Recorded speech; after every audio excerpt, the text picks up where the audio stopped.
Voici l'Afrique telle qu'on l'apprend à l'école ou telle que représentée par la plupart des organisations internationales.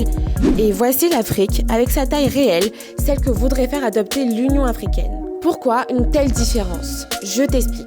La carte du monde telle que nous la connaissons aujourd'hui s'inspire de la projection créée par le géographe Gerardus Mercator. Créée en 1569 pour faciliter la navigation, cette carte conserve la forme des continents, mais déforme leur superficie. Concrètement, les régions proches des pôles comme le nord de l'Europe, le Canada et la Russie paraissent trop grandes, tandis que l'Amérique du Sud et l'Afrique semblent relativement plus petites du fait de la sous-représentation des zones proches des pôles. Par exemple, sur la projection Mercator, l'Afrique paraît à peine plus vaste que le Groenland, alors qu'en réalité, elle est 14 fois plus grande. Cela peut sembler être une simple carte, mais en réalité, ce n'est pas le cas, a déclaré le 14 août à Reuters Selma Malika Haddadi, la vice-présidente de la Commission de l'Union africaine. Selon elle, la projection Mercator nourrit une fausse impression d'une Afrique marginale, alors qu'il s'agit du deuxième plus grand continent au monde, avec 54 pays.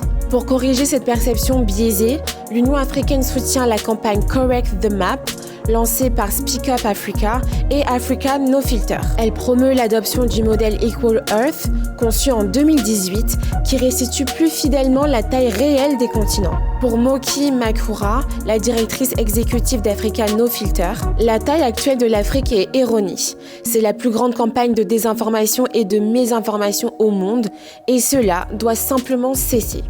De même, Farah Ndiaye, la cofondatrice de Speak Up Africa, affirme que la carte Mercator affecte l'identité et la fierté des Africains, en particulier auprès des enfants, qui pourraient la découvrir dès leur scolarité.